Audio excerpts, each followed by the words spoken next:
Like this video to support. Join our YouTube family now and never miss out on epic content, entertainment, and surprises. Hit that subscribe button. Let's start. Sheriff Dentler shows up at the scene of a horrifying crime in 1979. The front porch of the house is covered in blood, and there is a corpse lying there. Dentler is left in disbelief when the deputy orders him to enter the house to witness something especially graphic. A whole day prior, budding actress Maxine Minks was preparing to travel to Houston, Texas for the adult filming of The Farmer's Daughter. Along with the rest of the crew, which includes writer-director RJ, his girlfriend and sound operator Lorraine, and actors Bobby Lynn and Jackson. She is accompanied by her boyfriend, executive producer Wayne. Since Wayne considers Lorraine to be more reserved than the others, he calls her Church Mouse. Bobby, Lynn and Jackson had a romantic rendezvous while traveling there. The team shows up at the farmhouse where the movie is supposed to be filmed. When Wayne approaches Howard, the owner, a weapon is aimed at him as he greets him. Wayne had to remind Howard that they discussed renting out his apartment the previous night. But Howard makes it plain that he doesn't like or trust any of the other crew members as soon as he sees them. Maxine sees Howard's wife Pearl observing her through the window as she exits the van. Maxine sees Pearl before to the start of filming, and it seems like she is trying to become close to her. Pearl talks about being older, and regrets that she and Howard haven't had a romantic relationship lately. The film's concept is that Jackson's car broke down, and he happened to stumble onto Bobby Lynn's house before they filmed their scene.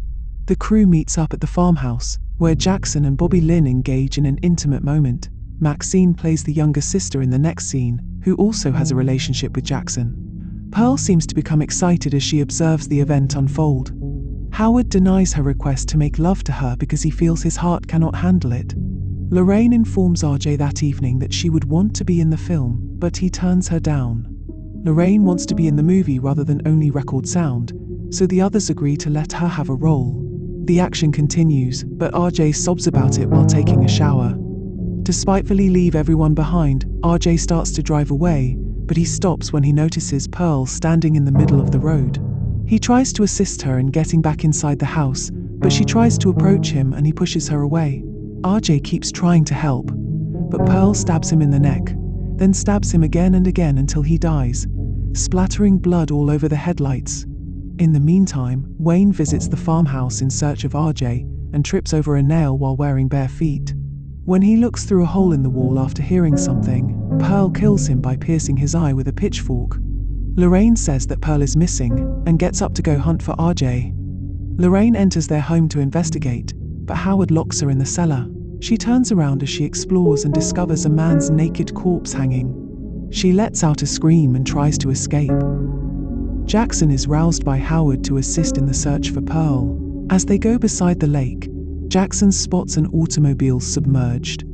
When he turns around, Howard is there to tell him what Pearl has been up to. He then uses his shotgun to blast Jackson in the chest, sending his corpse into the ocean. Pearl touches Maxine's back as they get into bed, getting RJ's blood on her. Pearl screams when Maxine turns around and sees her. After hearing, Bobby Lynn tries to assist Maxine. She follows Pearl to the lake after spotting her dash out of the home. When Bobby Lynn tries to assist Pearl in getting back inside the house, Pearl calls her a whore and pushes her into the lake, where an alligator eats her. Lorraine grabs an axe and tries to force her way out of the door, but Howard catches her and uses his own axe to sever one of Lorraine's fingers. When the couple enters their room, Maxine hides under the bed. After they discuss the killings, Howard gives in to Pearl's requests and they have sex. Maxine sees RJ's dead as she slips outside and tries to get to the van but discovers that the keys are missing. She reaches into the glove box and takes Wayne's revolver. Maxine rushes downstairs to liberate Lorraine. Lorraine accuses Maxine of causing all of this while she works to get them out. Howard shoots Lorraine in the face as she starts to flee the house. Howard gets scared and has a fatal heart attack as he tries to drag Lorraine's body inside after she sobs herself to death. As a video of a preacher plays on the TV, Maxine grabs the van keys and points her gun at Pearl, mimicking the preacher's words, "I will have the life I deserve."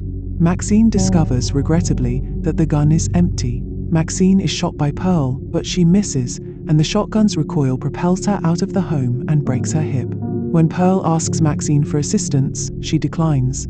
As Pearl labels Maxine a whore, Maxine climbs into the van and runs over Pearl's head twice, causing it to burst. Dentler and the other officers show there the next day. The preacher's video resumes playing, revealing that Maxine is his daughter and that he's looking for her. The deputy discovers the pornographic film's camera. In response to his question, Dentler says, "A goddamn fucked up horror show." A trailer for the film Pearl, a prequel, appears during the credits. Please make sure that you like, follow, and subscribe to our channel. Check out the other videos if you watched this video all the way through. Cheers.